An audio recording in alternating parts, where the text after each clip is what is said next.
Ahaziah was born into a palace where God's voice was barely heard. The son of King Ahab and Queen Jezebel, he came into the world surrounded by gold, power, and darkness. From an early age, he breathed idolatry. The name of Baal echoed in the halls as if it was something normal. This was his mother's favorite god, a sharp-eyed woman who didn't think twice about silencing the Lord's prophets. The boy grew up watching everything from the sidelines. He saw his father's banquets filled with wine and arrogance, his meetings with pagan kings, his plans against the prophets. All of this was shaped as if he were part of royalty. But it wasn't just the throne he was inheriting. He was also carrying his family's crooked choices on his back. The royal blood came with cracks. In his childhood, Ahaziah listened to stories about Elijah, the prophet who made fire fall from the sky, who faced Ahab himself. But to him, it sounded like a legend, or worse, a threat. Jezebel made a point of painting Elijah as an enemy of the kingdom, someone who would get in the way of the royal house's plans. Ahaziah learned to view the prophet with suspicion, and perhaps even fear. Subscribe to the channel for more exciting Bible stories and activate the notification bell so you don't miss any videos. If this content touches your heart and you'd like to support us, feel free to click on the Thanks a Lot button. All help is welcome and makes a big difference. Over the years, the boy became a man, tall, imposing, but with a look that hid his insecurity. His father's shadow still hung over him. Ahab was hated by many, feared by others. And deep down, Ahaziah knew he was about to put his own crown on his head, but he had no idea of the weight it would bring. The day the news of his father's death arrived, the palace fell silent for a few moments. Jezebel didn't cry. She just squeezed her eyes shut tightly and sent for Ahaziah. The throne was now his, and he hardly imagined what awaited him in his first days as king. Ahaziah ascended the throne with the smell of recent death still in the air. His father's body had barely cooled down, and the sound of the servants' sandals running down the corridors to prepare for the succession ceremony could already be heard. Jezebel, always in control, guided every step. The crown of Israel was placed on the young king's head with the same shine as always, but inside it was burning. He was just over 20 years old. He was young, impulsive, and carried the blood of a lineage marked by crooked decisions. Instead of using the moment as a chance to change the course of the kingdom, Ahaziah decided to follow the same path that had been dug before him. The altars to Baal continued to stand. The worship of the true God was set aside, and the prophets of lies continued to occupy space in the king's councils. It was as if nothing had changed, just the face on the throne. He was in a hurry. He was in a hurry to show his power, to prove that he wasn't just Ahab's son. He started making risky political decisions, sowing crooked alliances with neighboring kingdoms and repeating the same strategies as his father, thinking he could get different results. But the people were suspicious. They sensed in the air that something wasn't right. There was an uncomfortable silence in the squares, a kind of restless waiting that only increases when danger is lurking just around the corner. Even so, Ahaziah tried to make a name for himself.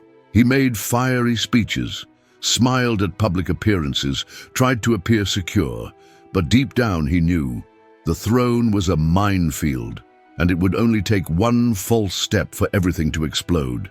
That's when he came up with the idea of an alliance with King Jehoshaphat, a partnership that, at first glance, seemed promising, but which carried a hidden risk about to show its face. The proposal came in a well-placed whisper, like almost any idea that seems too good. Ahaziah, still trying to get a foothold on the throne, received an invitation from the south.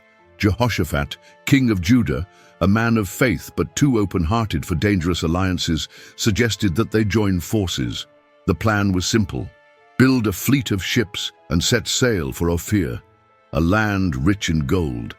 It was a chance to show the people that the new king also knew how to enrich the kingdom. and fill the coffers, of course.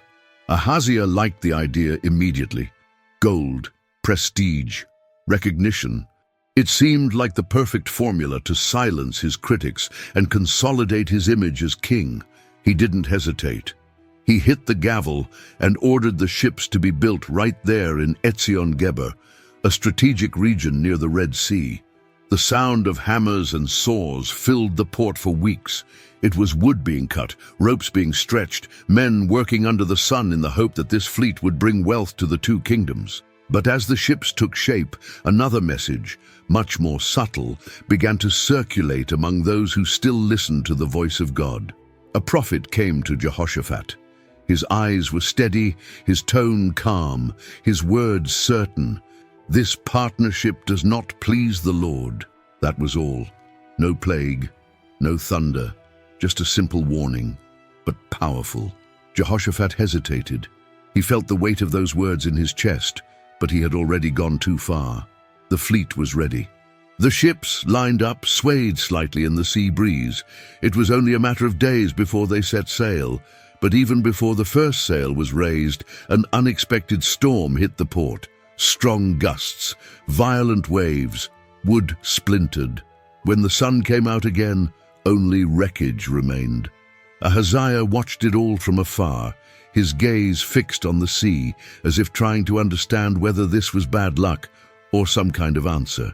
But he didn't have time to think about it, because soon afterwards, something much worse happened inside the palace itself. The days following the destruction of the fleet were strange. The palace seemed stuffy, as if the air was too heavy to breathe. Ahaziah walked around angry, talking loudly to his servants, dragging his sandals through the corridors, as if he wanted the ground to feel his anger. But inside, he was full of questions that he didn't dare ask out loud. It was on one of those silent mornings that it all happened. He went up to the highest floor of the palace, perhaps to think, perhaps to escape the hubbub below. No one knows exactly what he did there. All that is known is that, in an accident, he leaned on the balcony railing and the wood gave way. The king's body plummeted. The sound of the impact echoed like thunder within the walls. Servants shouted and soldiers ran. When they reached him, Ahaziah was slumped over, moaning in pain, his face contorted, blood dripping slowly from his lips. He was rushed inside, but his injuries were serious. His spine was compromised, his ribs were fractured, and a heavy breath could hurt like a stab wound. The king lay motionless, between expensive sheets, but in a position that all the gold in the world couldn't change. And there, between fevers and delirium, Ahaziah made a choice that would seal his fate. He sent messengers to the city of Ekron. He wanted them to consult Baal-zebub, the local god, to see if he would recover.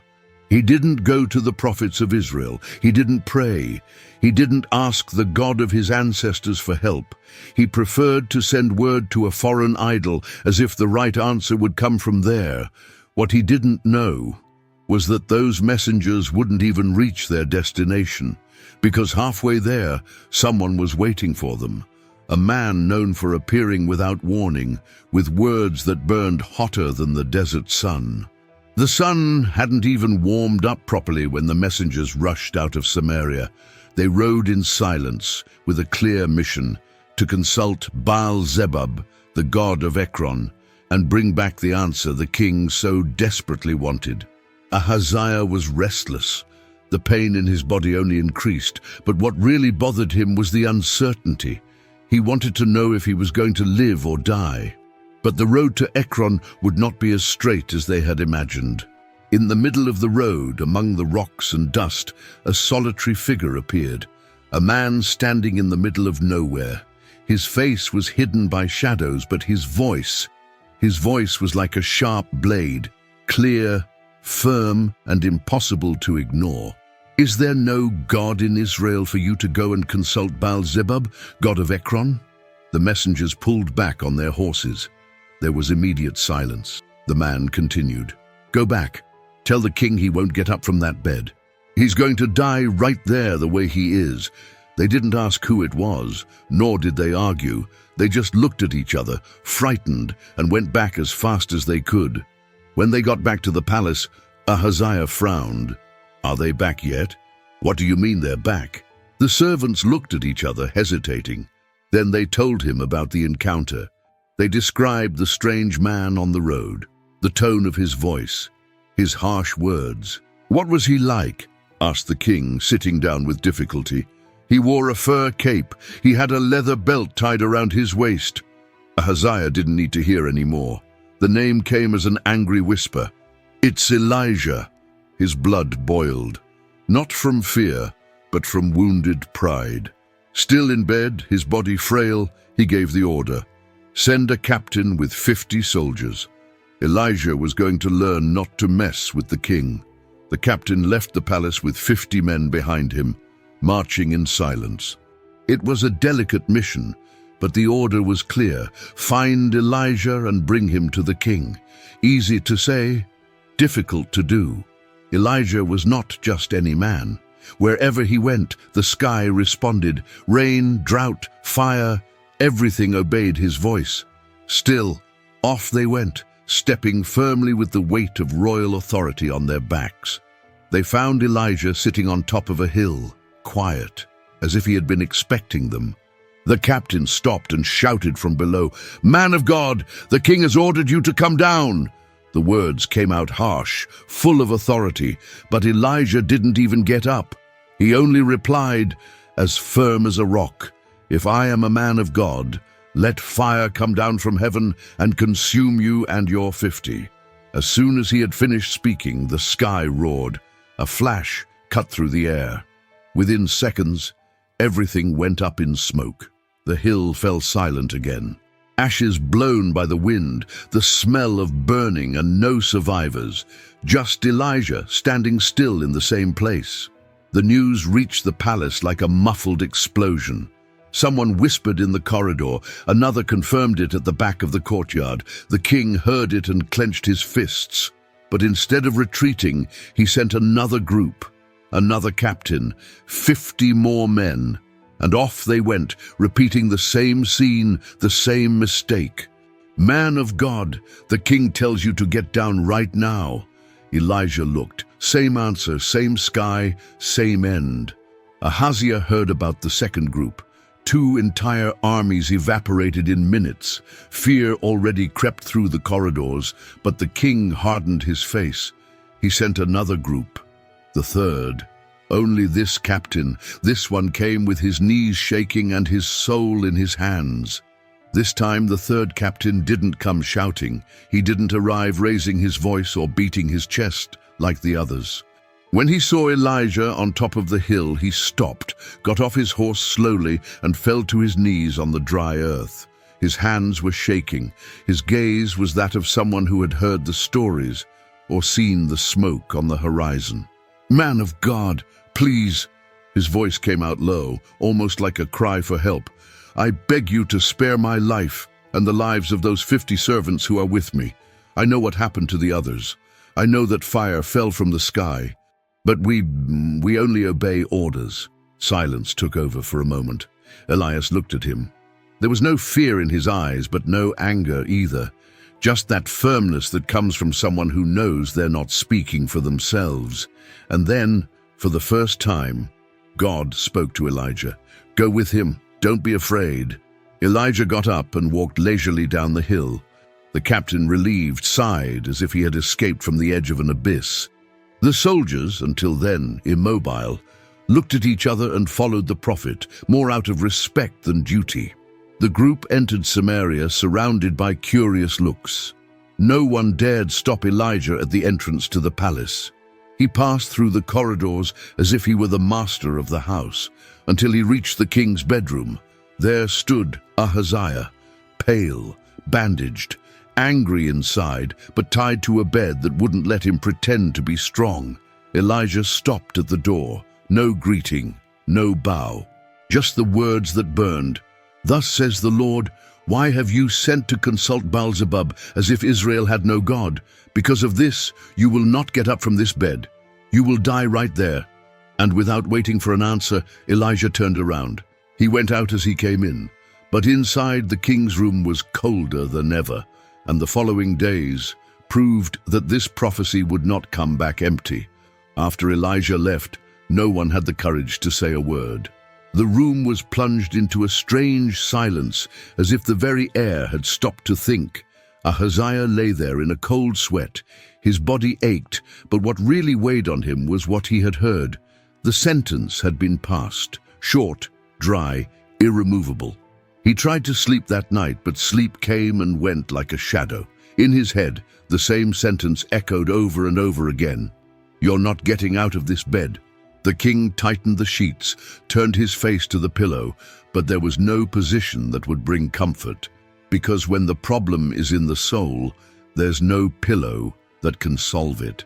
The following days were full of frustrated attempts at denial. Ahaziah sent servants to bring the best doctors, rare teas and perfumed oils, but nothing changed. His body remained weak.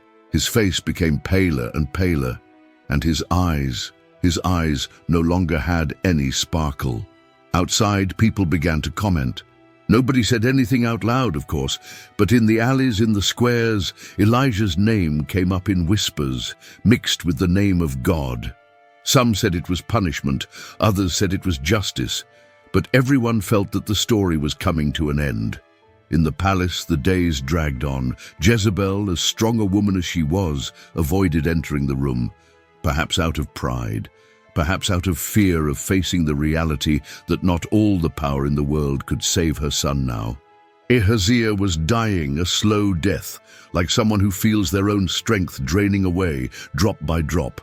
And what was worse, he knew he would leave no one to take his place. No son, no prepared successor. Ahab's lineage was breaking down there before the eyes of a king immobilized by his own choice. And as his life gradually faded away, another name began to be whispered in the corridors. The end came without warning, as it usually does for kings who think they have plenty of time. In the muggy early hours of the morning, when the guards were dozing in the corners and the corridors were empty, Ahaziah breathed his last. There was no lightning in the sky, no earthquake on earth, just a deeper silence than usual. And so, the king who had tried to silence God's voice left without leaving anyone to continue his story. Israel's throne was empty, cold. The officials of the royal house walked with hurried steps, whispering to each other. Jezebel, even with her grief buried under layers of pride, knew what lay ahead. The name of Joram, Ahaziah's brother, began to be spoken more firmly. He wasn't the favorite, nor the most prepared, but he was the only one left. Joram took the throne with one foot behind him, and the other sunk in the same wrong choices. The crown still carried the weight of his father's decisions. The altars of Baal were still standing. The prophets of lies continued to take their places. The people, tired, no longer hoped for change. They just stared at the sky in silence, but the sky wasn't going to be quiet for long. Far away, in some isolated corner, Elijah also knew that his time was running out. He had already faced kings, droughts, fires, and loneliness. But now, the old prophet felt in his heart that something big was about to happen, not with him, but with the next one. While the new king sat on the throne and tried to hide his fear with gestures of authority, a new mission began to unfold. And behind the scenes, a young man called Elisha began to prepare for something that would change everything. Ahaziah's name quickly disappeared from the conversation. He was buried with him. There were no great tributes, no weeping from the people. It was as if Israel wanted to forget, and in a way, they did. The king who could have done things differently chose to repeat his mistakes, and his story became a silent warning. But even after his death, Ahaziah left a trail, not of inheritance, not of children, but of decisions. Every wrong choice he made was like a stone thrown into a pond. The waves were still crashing on the shore long afterwards. Joram, his brother, took over but didn't change direction. And Jezebel was still standing firm, keeping idolatry alive, pulling the strings behind the curtains. It was as if Ahab's house was standing on the outside, but rotten on the inside, about to collapse.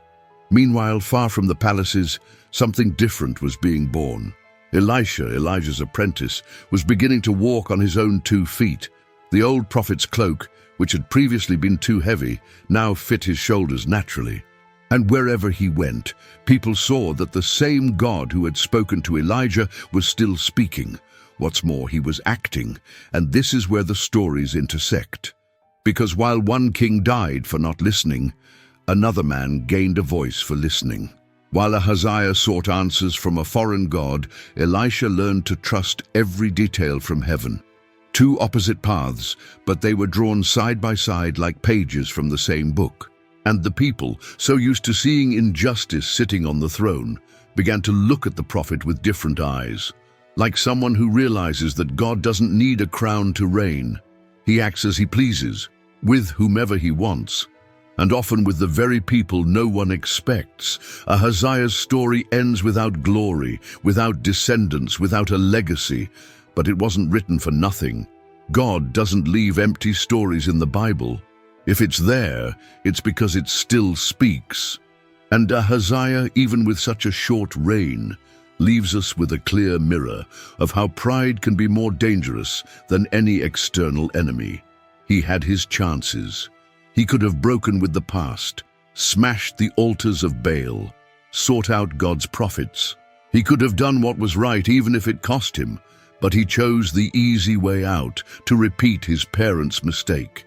And there he stumbled, not once, but several times. When he fell from the balcony, he had the chance to look up and ask the true God for help, but he preferred to look sideways, to seek help from a God who neither speaks nor listens.